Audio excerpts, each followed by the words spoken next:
Hello and welcome to episode number 24 of the Cheesesteaks and Controllers podcast, coming at you a couple days early on Wednesday instead of Friday, at least in podcast form.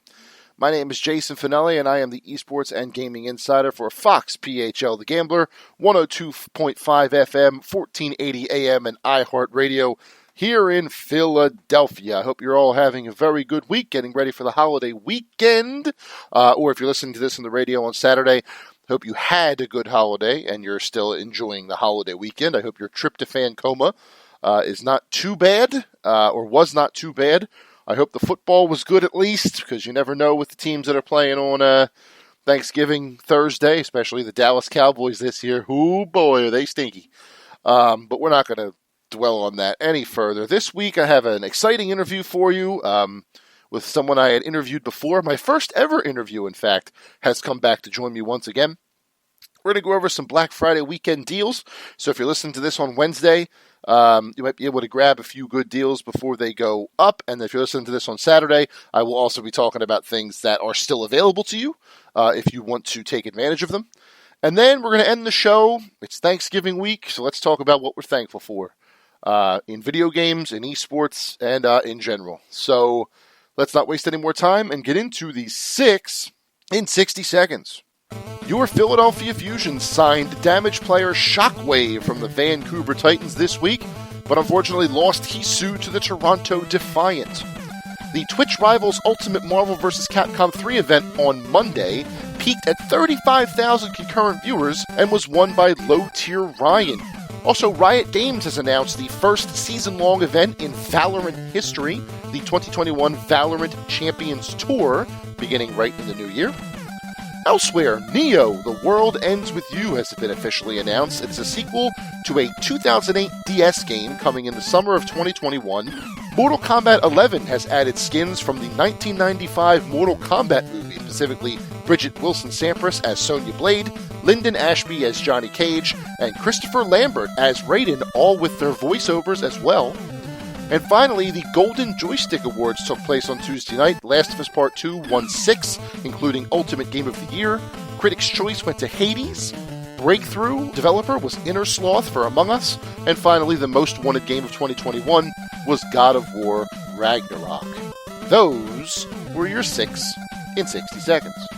Yes, folks, that was the 6 in 60 seconds for the week. First and foremost on my mind is Neo, The World Ends With You. I loved that game on the DS back in 2008, and the fact that we're finally getting a sequel after 12 years really makes me happy.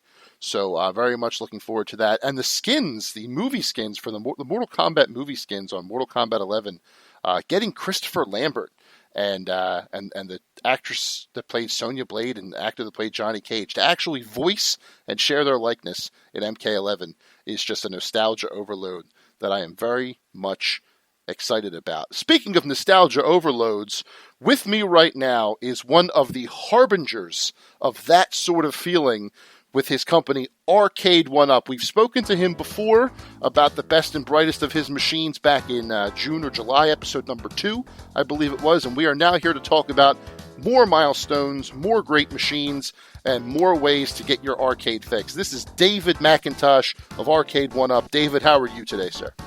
Hey, Jason. I'm well. Thank you so much for having me here today. Absolutely. So let's first talk about, right before we started recording here, you talked to me about a milestone that your company has hit that I was not even aware of. You have surpassed 1 million arcade machines sold. You're knocking on the door of 2 million, and you're telling me that your company has now sold more arcade machines than were sold back in the day? Yeah, you know what? It's crazy to try and wrap my head around it because it doesn't necessarily make sense from a holistic view. But so we just celebrated, I believe, in June, our 1 millionth arcade machine sold. Believe it or not, because of the current circumstances in the world, a lot of people are trying to bulk up their game rooms, and they're investing a lot more into their entertainment centers. So the arcade business for us has just been booming. And in addition to the fact that we're also selling a lot more, a variety of units outside of our traditional $300-400 price point. So we are starting to see a variety of increased unit sales just from the true offering of what we bring to the table. But yeah, to your point, I was reading an article the other day, something about like at one point there's 1.5 million active arcade machines in this. I believe it was in North America now. I don't know about globally, and we're surpassing that number now. So the amount of arcades manufactured in its own time frame is close to being eclipsed by modern day arcade sales, which is just an incredibly impressive statistic there. That is amazing because growing up on the boardwalks of North Wildwood, New Jersey, shout out to the Jersey Shore, you would see multiples of the hottest arcade machines in every arcade as you walk down the strip. So to hear that there were less than 2 million machines sold throughout that entire run blows my mind because, 6-7-year-old me thinking that if there are arcades like this here, they must be everywhere. And it really puts things into perspective. You're used to hearing now software like the for example, Hyrule Warriors that came out last week has already sold 3 million in 4 days. That's the kind of sales numbers you're used to now. So hearing that the arcade machine sales were, in retrospect, so low is jarring, but congratulations to you for getting there and becoming one of the forefathers of the new arcade boom. Has there been a machine in this pandemic era that you've seen has become very popular with those building their in-home arcades? Is there one machine that's kind of like sticking out so far? It's hard to say, just because each brand brings its own kind of cult following, if you will. Just to shine some light on it, we do see a lot of the press leaning towards one title in particular. We see a lot of our consumers leaning towards a specific kind of license in particular. Sure. I won't get into the titles, but we've kind of seen just the hardcore gamers gravitate towards some of the grindier games, like that require a bit more skill, if you will. And I don't mean that to shine any shade on any of the easier to play games, but then you also see the mainstream consumer and media gravitate towards some of the easier to pick up and play games, some of the more iconic brands. So for us, it's actually spread equally across the majority of our titles. The few surprises to us, candidly, was a lot of the wall mountable arcade machines, like the party cades we call them. They are just booming right now. Like they're partly responsible to why we're approaching the 2 million arcade milestone sold very quickly, just because we're doing insane numbers in some of our partners like QVC and HSN on just live television with these things. They're truly moving the needle for us in a way that we couldn't imagine. And we're finding out it's because a lot of people who wouldn't necessarily buy one of our full-scale machines, they live in a condo or they live in like a New York-sized apartment, and they're able to fit like 4 or 5 of these things in their game room and transform it into an actual arcade without taking up the square footage as you would with a traditional machine that we make. Oh, so these are smaller machines that take up less room. I see. Okay. I had not looked at this model when I was doing the research before we talked. And now that I'm looking at it, it holds all the same amounts of games that your other machines do, but it takes up maybe a quarter of the space. And especially if you can mount it to the wall and secure it so that you can comfortably play with it attached to. Wow, that's really cool. That makes a lot of sense. And I didn't even think of the television market. QVC and HSN have been big drivers for you. Yes. Yeah, especially with the landscape of retail shifting so heavily to online purchasing behaviors. We're seeing a lot of our sales shift from retail to online. In fact, the first couple of weeks of the stay-at-home mandate, we saw sales skyrocket. They doubled week over week for the first, I think, 2 months going into the pandemic. Wow. Which is just insane. So yeah, to your point, the unit sales are equal to, if not surpassing, the original unit sales. However, the estimated gross revenue from the million or so arcade machines that were generated in the 80s without inflation was in the billions. So we still have a ways to go to catch up to them on that front. But 3.2 billion in the 90s wasn't too bad for like 400 units of Pac-Man or something like that. So we're fast approaching the quantity. We just need to catch up with what that the revenue generated from them is. Sure. Yeah, I imagine that the licenses now aren't quite as lucrative as they used to be. And also these two, they, especially now in a pandemic, you said that your sales doubled from year over year, which is fine. But eventually, the financial strain is going to hit. Was there a point where your sales finally steadied, for lack of a better term, or has it been consistent throughout this entire ordeal? Yeah, it's been consistent, but there's been times where it fluctuates.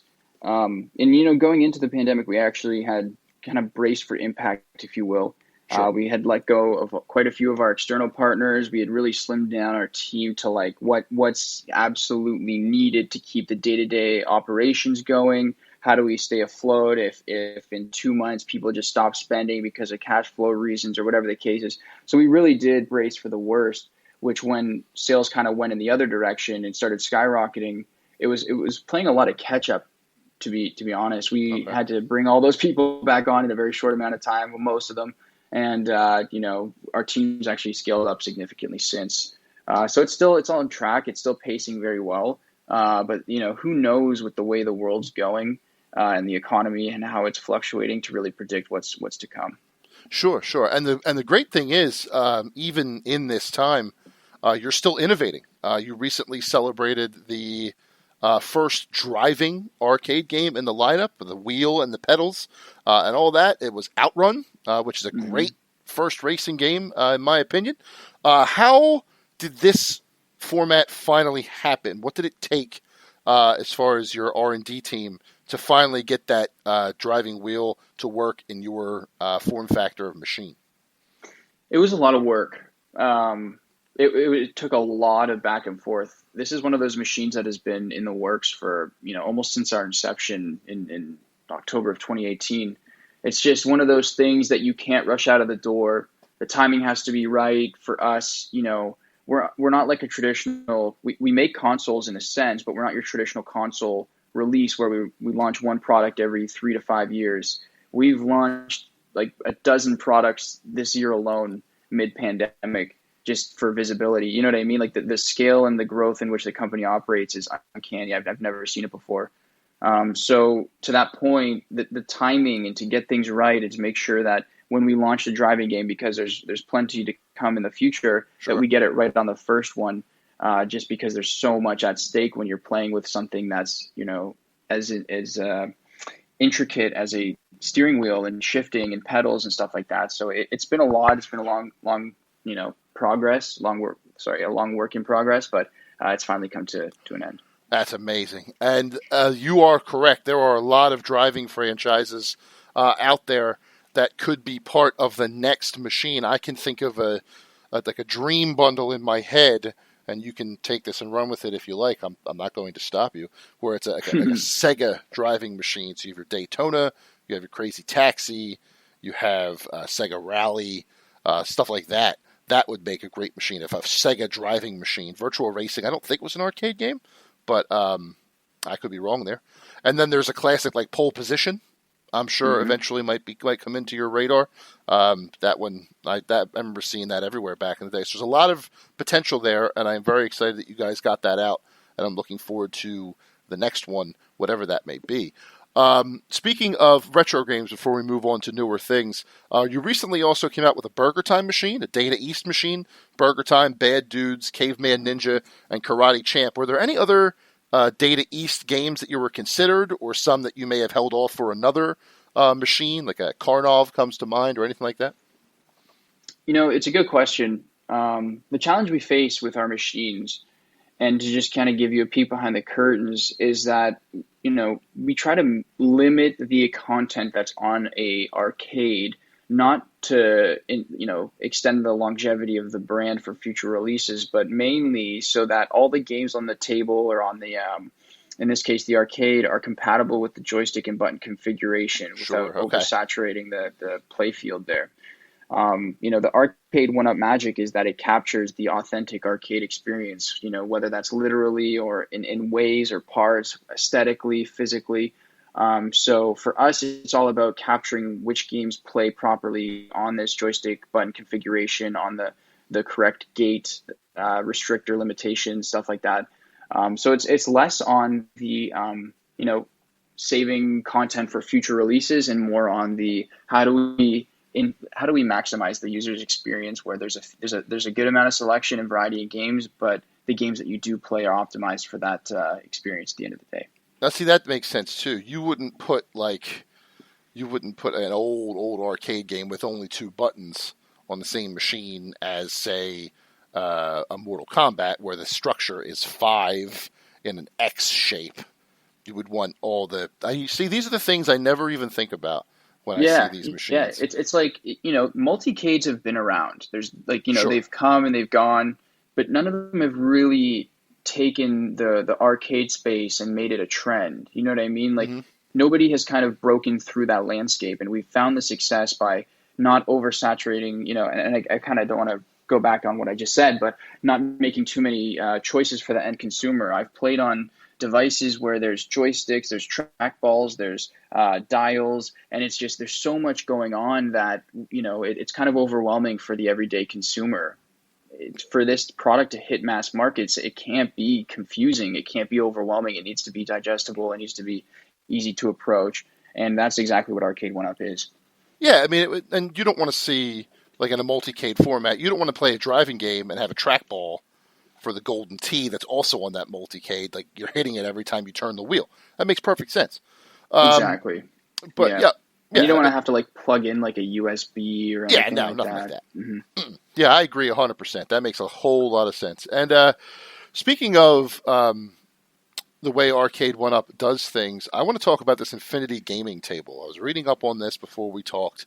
And this, it sounds like you basically want to make this, if I'm reading on it correctly, a giant smart table, for lack of a better term, because it's going to have, you can read comic books on it, there's board games, maybe some arcade, what you already have licensed will be filtered into it into the future. Is this one table that you're basically making an all-in-one, or is there other ideas for it that I'm just not seeing? Yeah, there's going to be variations down the road, not like our cabinets where there's 20 different SKUs in the one form factor, but more so like, here's the hardcore kind of like table. I don't want to say the title, but for people who like to play games that are a little more sophisticated. So kind of like the premium model, if you will. That's why we have the larger screen on one.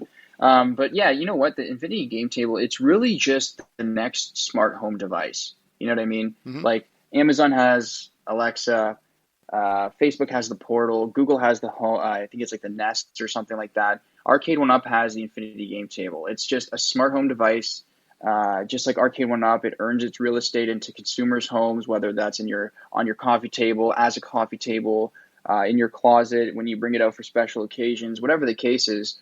But it's really the answer to like all your needs in one table. The board games, the offering, the unique experience, the around the table kind of experience that's never been seen before for digital board games. That's something that I don't want to overlook with this thing either.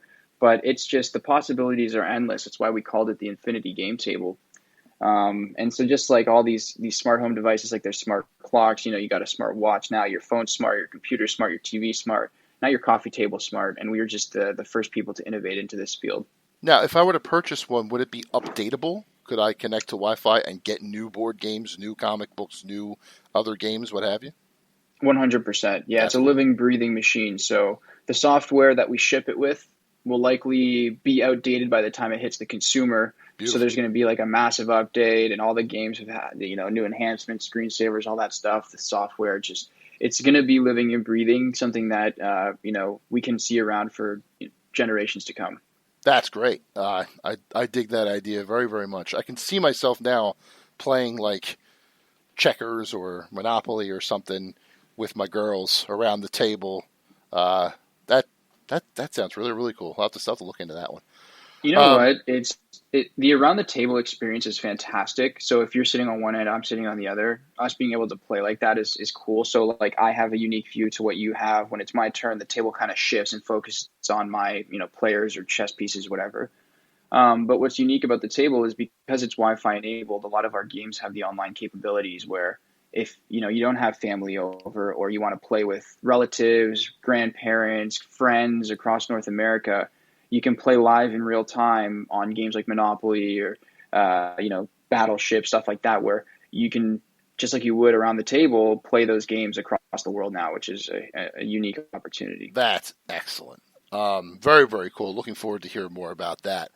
But I actually want to talk about an initiative that I was reading up on that does not directly involve a new machine, but rather machines that you already have. And that is the idea of Arcade1Up Esports. Now, back when the NBA Jam machine came out, I saw some talk about this being a potential thing.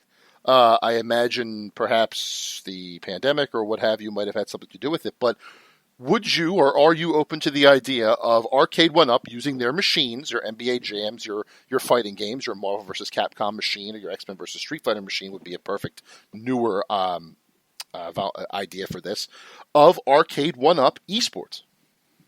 100%. Yeah. It's an opportunity that you couldn't necessarily get in any other cabinet. High score competitions are cool. Opportunities to compete with people are cool, but esports opens the realm for generations that haven't been exposed to the arcade industry. Sure. I'll give an example with the esports. We had ESPN reach out to us, and a good contact of mine, Arda, he's been writing for them for a while. And he's like, dude, the moment you guys want to break into the scene, let me know. We got your back. We'll throw you guys on TV. We'll give you guys the full, treatment. And so we're in, but it's not something you can rush. It's kind of like Outrun, where you got to work out all the details. You got to make sure it works. You got to have. So for us, it's 100% on the radar. We want to do it. It's just about doing it right. And part of esports is that you need to have that community. You need to have that cult following. So, just because we just rolled out the machine this year, we also still need to get it into consumers' hands. So we're trying to make it readily available. We're trying to hit that mass market like all of our other machines do. And then it'll be an easier conversation to have when it comes to bridging the gap into esports. Yeah. Now, obviously, you would want the first event of this to be a live in-house with an audience event, if for no other reason that people can see your machines. So I understand if that's still in the planning stages, but I am very much looking forward to that idea. And I may not be ESPN, but I'll definitely cover it. I can promise you that. I can't promise you any TV time, but I can definitely promise you that I'll cover it. So one last thing before I let you go here. Let's loop around back to the start of our conversation. Outrun. The Outrun machine means that you guys have now figured out the driving machine portion of the arcade experience. Last time we talked about how light guns, Big Buck Hunter, was a new one. So what's next? What is the next former famous arcade machine tech that you guys are looking to develop? Or have we hit them all and now it's just putting out the games that used them in the past? Well, it's hard to say without kind of showing our cards, if you will. Sure. It's hard to really say like which direction we're trying to pivot into. But with the Star Wars Flight Yoke, the Big Buck Hunter light guns, and now the Outrun driving cabinet, we've really touched on almost every play style for arcade games. There's a few outstanding that they're kind of unique to the game, but there's a few that we are working on. There's tons of new titles coming down the pipeline. For us, it's about re-releasing all the iconic games. And then what's next from there? There's going to be variations. There's going to be enhancements. Does live become a theme among some of our future releases? NBA Jam is unique because it had never been live in an arcade before, which is why the esports is kind of a touchy subject for us. But using that as an example, there's a lot of these games that haven't been configured or developed to be live ever. Is it worth going in and redeveloping these games to have those features? So fair. For us, the possibilities are endless. Driving games, I know you named a few that we're probably working on already, but there's tons that are coming down the pipeline and a lot of exciting stuff in the near future. That's what I like to hear. David McIntosh, thank you so much for your time today. Arcade1Up, always very exciting to see what you guys have coming down the pipeline. And eventually I will start my home arcade, I promise. One of these days, I will start one. David, thank you so much for your time, and good luck to everything you do in the future. Awesome. Jason, thank you so much for having me. Really appreciate it. Yes, folks, there he is, David McIntosh from Arcade1Up, joining me once again on the Cheesesteaks and Controllers podcast. I really do enjoy getting his insight on all things Arcade1Up, and honestly, that blew my mind, that stat about that company selling more arcade machines than were ever sold during the big boom of the arcade days. I still can't quite wrap my head around that. Just because of how prolific arcades were back in those days. There were some arcades that had dozens upon dozens of machines lining the walls. Gateway 26 in North Wildwood, New Jersey is the one I always go back to. That place is still massive, and if you've been in there recently, it started up in the main one, and it wraps around now, and there was machines all over that place. So, congratulations to them on $1 million. Congratulations to them on that achievement. And hopefully the success keeps going for them because their machines are great. As I said to him, I hope to get my first one soon. Not sure when that'll be, but I have my eye on one. So we shall see. Enough about what's coming in the distant future. Let's talk about what's coming in the near future. There are actually 3 games, believe it or not, worthy of your attention coming next week after the Thanksgiving holiday. So get out those glasses, clear off the turkey. It's time for What's on Tap. Empire of Sin, an isometric strategy game developed by John Romero Games and published by Paradox Interactive, comes on the 30th. This is a highly touted game set in the 1920 Prohibition area with gangsters and all that kind of stuff, so definitely something to look forward to. We also have Twin Mirror coming on December 1st, the first self-published game by fantastic storytellers Don't Not Entertainment, and their follow-up to Tell Me Why, which came out over the summer. And finally, Immortals Phoenix Rising, the surprise Ubisoft adventure game taking after Breath of the Wild, made by the developers of Assassin's Creed Odyssey, taking you back into the world of Greek gods as you play as an unnamed protagonist trying to make it through this world of Immortals. 3 games worthy of your time, but what's on tap for you? Yes, folks, that is what is on tap for the week. Plenty of games to wet your whistle going into the Christmas season. Immortals Phoenix Rising is on the top of my list, but I don't want to sleep on Empire of Sin. John Romero, Brenda Romero are well known in the gaming industry, and this is a brand new IP from them, a couple years in the making, so I'm definitely looking forward to what's going on there. However, let's talk about something a little more short term, and that is Black Friday. It is Thanksgiving week, which also means that it is Black Friday week, and there are going to be some crazy deals on games coming to you this week and this weekend that I wanted to highlight some of the best ones that are available out there across all the different stores that you could possibly be shopping for. So I've compiled a list, 2 lists actually, one of the top 10 deals across the board, my personal picks for the best bangs for your buck this Black Friday weekend, and also another list of games that are on sale that came out this year. Now, some obviously will be on the top 10 list, and I'll make note of that, but there are others that came out this year that I would like to highlight as well. Before I do either of those things, one of the most important things that you can save money on in this time of year is the memberships themselves. So Nintendo's online membership, Xbox Game Pass Ultimate, PlayStation's Plus for the online play, and now for the streaming games. All of those things are on sale starting on Black Friday. So if you need to up your subscription, if you need to get your online going again, now is a great time to do it. For example, Nintendo's online family membership, normally $35, will be $20 for a 12-month card at Target.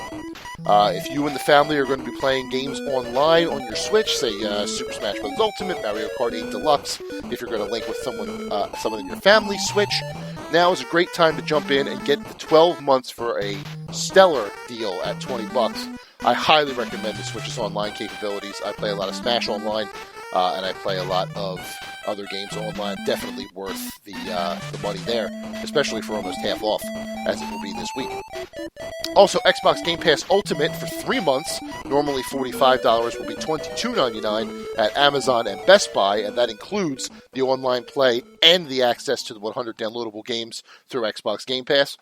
And then PlayStation Plus and PlayStation Now, while they are separate, you can get a year's worth of each for $44.99 for 12 months, normally $60. So instead of paying $120 for each of them for a full year, or for both of them combined, for a full year, you can get them at $90. So save $30 there. Never something to turn your nose up at to be able to save $30, if you ask me. So if you have memberships that have waned or memberships that will be expiring soon, now is a perfect time to jump in on that. And I highly recommend any of those consoles, or all of those consoles if you have all of them. Now is the time to jump in and take advantage. So now into the individual games, the 10 best deals that I found while scouring the internet for the Black Friday offerings this year. First one is Fire Emblem Three Houses for the Switch, and this is on here for one reason and one reason only. First-party Nintendo games never go on sale. Now, a couple of other games from Nintendo's library are on sale this Black Friday. You have Luigi's Mansion 3, you have Mario Kart 8, you have Splatoon 2, but this one is the deepest cut. This one is normally $50-$60. This one will be $29.99 at GameStop, and it is one of the best strategy RPGs you will ever play, turn-based strategy. So if you can jump on that for half off, I would do so. Also, Hades, which you heard me speak about a lot last week on the Game Awards preview show, one of the best indie games of this year, will be $5 off on the Nintendo eShop for $19.99, normally $24.99. So now would be a great time to jump in on what is widely considered one of the best games of 2020 while it's a couple bucks off.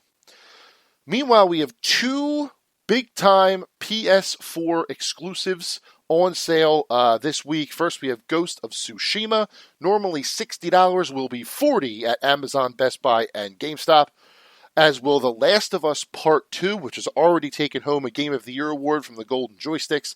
That will be $29.99 at Amazon, Best Buy, and GameStop, so you can grab that for half off.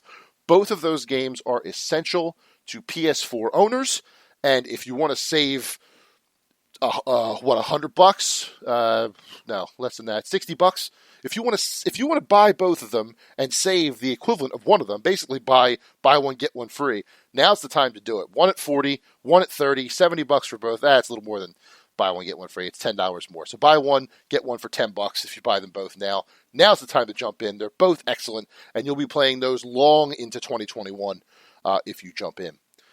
Meanwhile, Tony Hawk's Pro Skater 1 and 2, potentially one of the best remakes of 2020, if not the best remake of 2020, $24.99 at Amazon and Target, normally $39.99. That's another one that I would highly recommend getting in on now. It really captured the magic of the original Tony Hawk back on the PlayStation 1 days. It has the music, it has the action, it has the movement, it has everything you could ever want from a Tony Hawk game, remastering and reimagining into a new age, and hopefully this is the start of bigger and better things for that franchise, because it went away for a while, and it's too damn important to be left out in the cold for too long. So Tony Hawk's Pro Skater for $25 is an absolute steal, as is this next one. This next one surprised me when I saw it. GameStop's really going crazy with this one. This is Doom Eternal, which came out on March 20th of this year, the highly anticipated sequel to the 2016 reboot of Doom, with its fast-paced, frenetic action and in-your-face attitude, basically. It's one of the craziest, fastest games you can play on your consoles. $16.99, down from $50 at GameStop. So if you want what's going to be considered one of the best games of the year, nominated for Game of the Year at the Game Awards 2020, $17 cannot be beat for that. There is a downloadable expansion that you would have to buy separately, so you might be making up some of that savings later on. But $17 to jump in, yeah, I would jump on that if I were you, if you haven't played it yet, at least. Another surprising one, just because of how soon this game came out. This game has barely been out a month, if that. And that's Watch Dogs Legion. Watch Dogs Legion is already half off, $29.99 at Amazon and Best Buy this weekend. Great game. The ability to play as anyone that you see and turn them into a super hacker and take down the police state of London in that alternate universe. Very, very cool game. I definitely enjoyed my time with it. And at $30, half off, especially if you were lucky enough to get a brand new console where the upgrades are free, why not jump in on that and give yourself something to play, or give yourself an early Christmas present, or get something for that special someone who you know is a big-time gamer. That would not be a bad choice. This next entry is technically 2 for 1. Both of the recent Resident Evil remakes, 2 and 3, will be on sale for $14.99 each. Normally, Resident Evil 2 is $30, and Resident Evil 3 remake is $45, so some big-time savings there. Resident Evil 2 will be available at Amazon, Microsoft Store, and Best Buy for the $15, whereas Resident Evil 3 remake will only be available at that price at Best Buy, so jump in soon if you want that to be under your tree this year. And then finally, probably the biggest deal of all, just because of how excellent this game is, Final Fantasy VII Remake, another 2020 launch. It came out in April and just set the world on fire with its excellent reimagining of Final Fantasy VII, at least the beginning of it. Half off, $29.99 at Best Buy. Those are some stellar deals for either the gamers in your life or for you. If you just want to give yourself a nice early Christmas present, you made it through 2020, you made it through this awful pandemic year, and you want to treat yourself, you absolutely do that and treat yourself with any of those deals that I just mentioned right now. But before we move on, I do want to get into games that I have seen that came out this year that are on sale as well, in case there's anything that you may have missed and want to jump in on. Obviously, I've already talked about Ghost of Tsushima, Last of Us Part 2, Tony Hawk's Pro Skater, and Final Fantasy VII Remake and Watch Dogs Legion. But also, Crash Bandicoot 4, It's About Time, is $39.99, down from $60 at Amazon, Target, and Microsoft. To be honest, that might be one that I take advantage of, because I have not played that yet, and I really want to. Nioh 2, which is a Dark Souls style but Japanese samurai action game, came out way in the beginning of 2020, down to $9.99, normally $30, but under $10 at GameStop and Best Buy. If you like tough, challenging action games, that one should be on your radar. Star Wars Squadrons, the space dogfighting Star Wars game that really impressed people when it came out in early October, $17, down from $40. Marvel's Avengers by Square Enix and Crystal Dynamics, kind of in a weird flux place right now, but I feel like at $26.99, normally $60, if enough players come in, they'll start supporting it. There's a new chapter is coming out soon with Kate Bishop, aka Female Hawkeye. So there are things moving there. It's not completely dead yet, but hopefully they can rebound and get back to it. Wasteland 3 and Gears Tactics for the strategists. Wasteland 3 is $34 at Amazon and Best Buy. Gears Tactics is $29.99 at Amazon, GameStop, and Best Buy, normally $50 and $60 respectively. Granted, if you are going to get the Xbox Game Pass Ultimate deal that I talked about earlier, both of those games are included, as is the last one on my list here, Ori and the Will of the Wisps, is an Xbox exclusive. That is $13, $12.99 at Best Buy, normally $26. And if you have an Xbox and you don't have Xbox Game Pass Ultimate, Ori is a must-play. And at $13, $12.99, that is probably one of the best deals for games that came out this year that I didn't already mention. Absolutely something that you should be on your radar, Xbox players out there. So those are the deals for Black Friday this year in video games that you should be paying attention to. Obviously, the new consoles, Xbox Series X and PlayStation 5, will be coming up in availability sporadically throughout the season. Make sure you are up to date on when that happens, so that way if you're looking for the consoles, you can try and fight the bots and land one for yourself. Godspeed to you on that. I wish you the best of luck, because honestly, based on the things that I'm reading about when it comes to scalpers and bots and things like that, it's going to be a tough go for a while, until at the very least they're comfortable actually releasing them in stores where people can buy them physically in front of them. I don't see that happening for quite a long time. So these bots are going to be something we're going to have to deal with for a while. And if you're looking for a new console, like I'll be keeping an eye out for a PlayStation 5 to see if one can jump into my cart. I know a buddy of mine's doing the same, so maybe if I can grab one for him, I can try that too. I already did it once. Why not do it again for a different buddy? So good luck with that. But yeah, take the advice I just gave you there. If there's games you're looking for this year for your Switch, PS4, or Xbox One, most of them are playable on the new consoles as well, if not upgraded on the new consoles. So that's something to look forward to there too. And happy shopping, happy safe shopping, happy hunting for your Black Friday deals.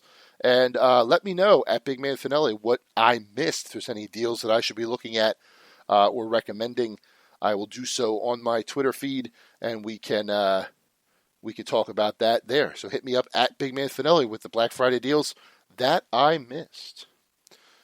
So moving on from that, now I want to get into the speed run. Let's take a listen to what that is this week. And this week, yeah, it's Black Friday, and we talked about the deals and the things that you could be purchasing. But you know what else it is? It's Thanksgiving. And Thanksgiving is a time not only to stuff your face with turkey and stuffing and mashed potatoes and all the other things that your family puts on the table, whoever you're actually spending that with this year, with it being such an odd situation, an odd one-off situation. It's a time for self-reflection. And it's a time to look back at the year it was and be thankful and think about things that you are thankful for and you are happy about that happened in the year 2020. Now, I know that is a tall order this particular year. For many of you, this was a down year, whether it be because of the sickness or because of the effects of the sickness. But I do encourage you to at least do a little bit of thinking of what it is you are happy about, what it is that in this year that didn't go as bad as other things in your life may have done. For me, a lot of it has to do with, a lot of it doesn't have to do with my family being safe and all of those things that would obviously be on the top of my list. I'm very thankful for esports and video games. I'm very thankful for the Philadelphia Fusion, first and foremost. Philadelphia Fusion put on a hell of a season this year, and yes, we ended up short, coming in fourth in the Final Four, but we made it to the Final Four. And this team gave a lot of people in this city hope, starting back in February when we were able to meet in the Met before everything went down and have that live event, that live weekend, as to show what the city of Philadelphia can bring to the Fusion and what the Fusion means to its fan base. Was just an electric day in the Met. Such a cool atmosphere, and one that I hope can be replicated very, very soon and very, very quickly once this pandemic is behind us. Also, I'm thankful for, and I'm not going to get too sappy here, I promise, I'm thankful for Fox PHL The Gambler and Sean Brace for giving me a chance to cover these things for you once a week on this podcast. I haven't told this story yet, but the way that this came about was, honestly, it was a tweet. It was a tweet that happened to be tweeted in the right place at the right time. I was out on assignment, freelance assignment out in San Francisco, and I sent a tweet advertising my weekly Hollywood Reporter article, which I was writing for Hollywood Reporter at the time. And Sean Brace, program director for Fox PHL The Gambler, saw it. And he inboxed me because he had followed me a long time ago, back when I was famous for the Eagles Nintendo 64 jersey. I visited him and his partner, John Marks, and Steve Vasillotti, who was running his board at the other radio station. I went to visit them and sit in their studio and saw a show. I met him there. He followed me. I followed him back, obviously. So he saw my tweet advertising my Hollywood Reporter article, and he hit me up. He slid into my DMs, the dirty dog, and he said, "You cover esports?" I said, "Yes, I sure do. Absolutely. I cover esports and video games. I've been doing it for almost over a decade now." And he said, "How would you like to do it on the radio?" And that's where this all started. My first show on the Daily Ticket was in February. My first podcast was, back in May or June? And here we are, 24 episodes later, coming up on the milestone 25 next week. And still here talking about video games and esports, and he hasn't gotten tired of me yet. So I do appreciate him giving me that chance, and I am very thankful that I have this opportunity and this platform to talk to you about these games. As much as I like talking about games to people who understand games, I think it's also important to talk about games to people who don't necessarily understand games, because the more people that understand it, the better off the industry is. So if I can talk to the hardcore gamers and the not so hardcore gamers at the same time, that is what I'm really trying to do here. So that is a big, big part of what I'm thankful for in esports and gaming in 2020. So I'm also thankful for the guests that have joined me on this tiny little podcast in 24 episodes. I've spoken to a lot of fantastic people about all sorts of different things, from David McIntosh from Arcade1Up, who was on this episode and has been on other episodes. I've been on one other episode previously. We've spoken to multiple coaches from Call of Duty League, Atora from Florida Mutineers, Nubsy from Seattle Surge. We talked to 3 of the 5 MVP candidates from this year's Call of Duty League, including the winner, Shotzi. Simp and Cilium were also great talks. Talked to a few studio heads. We talked to Mike Herman from Retrosoft Studios. Retromania Wrestling has a release date now, February 2021. Very excited for that. And we talked to David Evans from Falling Squirrel about that excellent game, The Veil, as part of Xbox's Summer Game Fest. We talked to Robbie Patterson from Devolver Digital. We talked to Christopher from The Fusion. We talked to Dan Bravado and Chris Yortsos from 76 Capital. Pete Powell from Nerd Street Gamers. Pastry Time from League of Legends Riot Games. We have had a great slate of guests so far on this podcast, and it's only getting better. So I am very much looking forward to the rest of the podcast's run, but also very thankful for those who have come in so far.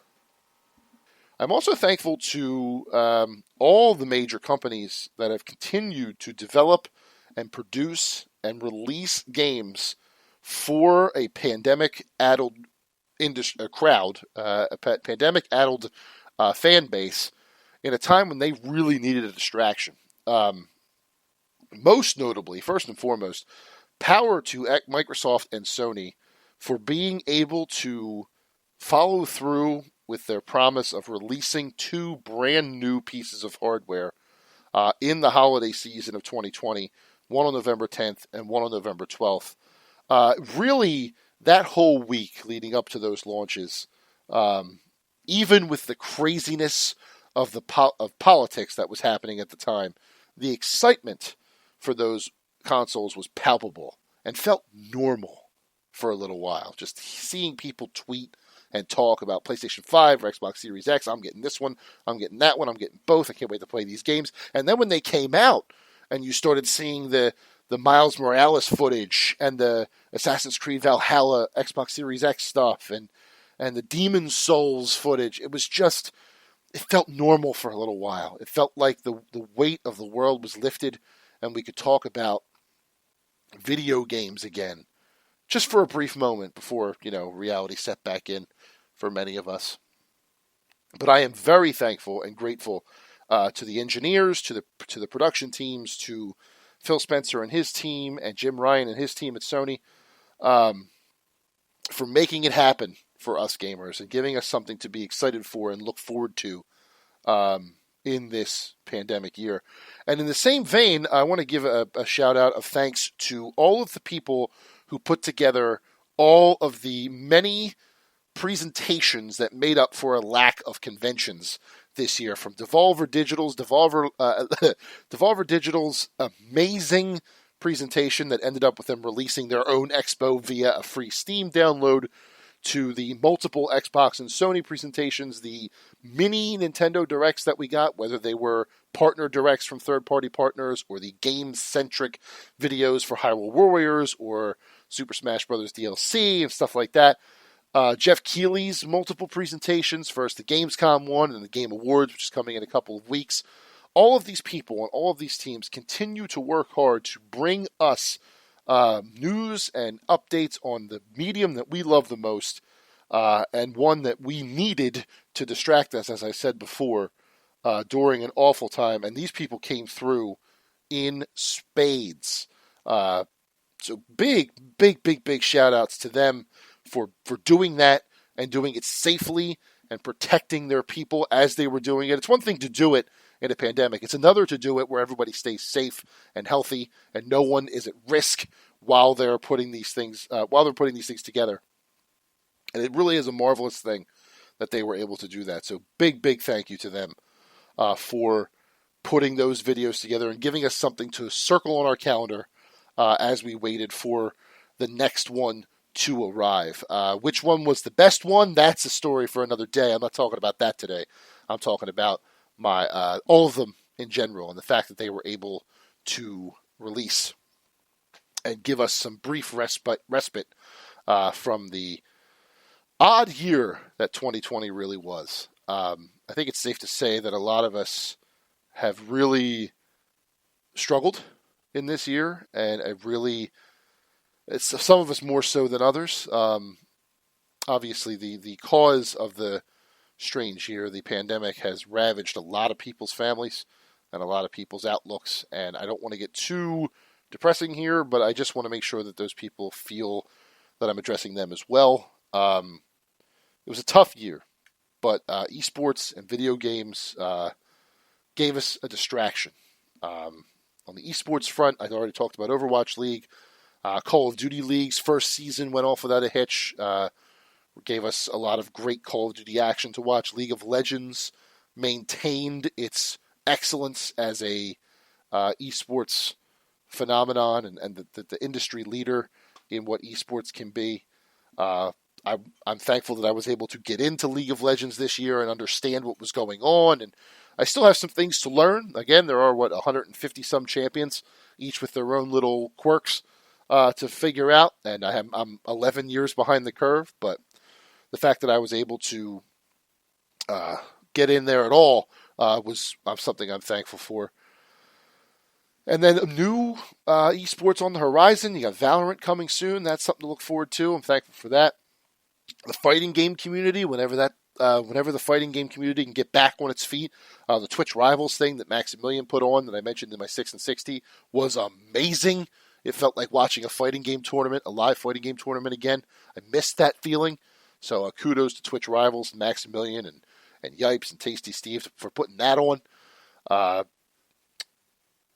Yeah, I mean, it's weird to reflect in a positive way on the year that was, but I feel like it's important, especially coming into the end of the year, because if we dwell too much on the negative, and it's easy to do so, I get that, but if we do it, if we don't give ourselves the pause from the negative stuff that has happened this year, and at least try to find that silver lining, we're just going to devolve into husks, sad husks, and I don't want that. I mean, I want to keep that glass half full. I want to keep looking at what is good and positive, even in the bleakest of times. So, and I understand that I say that as someone in a very fortunate position.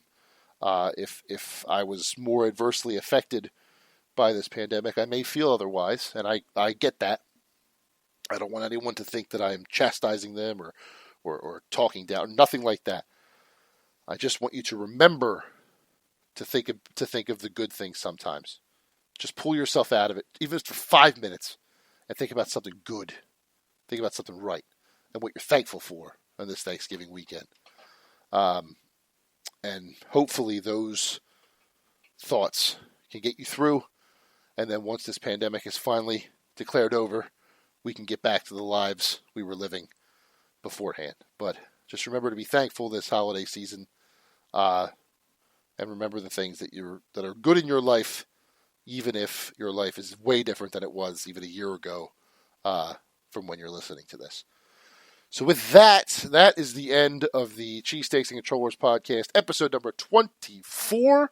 Coming back next week for episode number 25. Very excited about what is happening there. Already at episode 25. I've got some feelers out there, trying to get a couple of guests. We'll see what happens. If it's not any guests, then it'll just be you and I talking about 25 podcasts and where we go from there. So, again, I am the Esports and Gaming Insider for Fox PHL The Gambler, Jason Fanelli. This has been Cheesesteaks and Controllers, episode 24, airing on 102.5 FM Philadelphia, 1480 AM Philadelphia, and iHeartRadio. Until next week, have a great week, have a great holiday, be safe on Black Friday, even online, and I will talk to you again